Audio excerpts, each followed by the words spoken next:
লোহার রড ছিল, তারপরে আপনার হলো ওই ইয়ার লাঠি ছিল, পরে হলো আপনার ছোট দাসার মতো এরকম ছিল, মানে শুরু করি ঘটনার সূত্রপাত ওরা পূর্ব পরিকল্পিত ভাবে ওরা মানে ওই যে আমাদের এলাকার যে কেন্দ্র ওরা সেই শিলিগুড়ি থেকে আপনার 40-45 জন মানুষ নিয়ে হাতের ভিতরে। মুন্সিগঞ্জ ৩ আসনের সাম্প্রতিক নির্বাচনের পর সহিংসতায় এক স্বতন্ত্র প্রার্থীর সমর্থক নিহত হয়েছেন।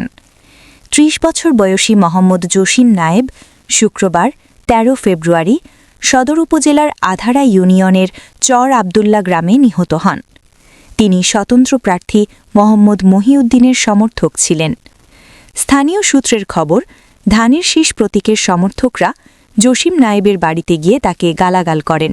এরপর উভয় পক্ষের মধ্যে উত্তেজনা ছড়িয়ে পড়ে এবং জসিম নায়েবকে বেধড়ক মারধর করা হয়। গুরুতর আহত অবস্থায় তাকে উদ্ধার করে ঢাকা মেডিকেল কলেজ হাসপাতালে ভর্তি করা হয়। চিকিৎসাধীন অবস্থায় সন্ধ্যা 7:30টার দিকে তার মৃত্যু হয়। নিহতের বড় ভাই মোহাম্মদ মশিউর রহমান জানান, ডাক্তার নাসিরের ছেলে সাকিবের নেতৃত্বে প্রায় 2 শতাধিক ধানের শীষের সমর্থক তাদের বাড়িতে গিয়ে তার ভাইকে হামলা করে। দ্রুত ঢাকায় নেওয়া হলেও তাকে বাঁচানো যায়নি।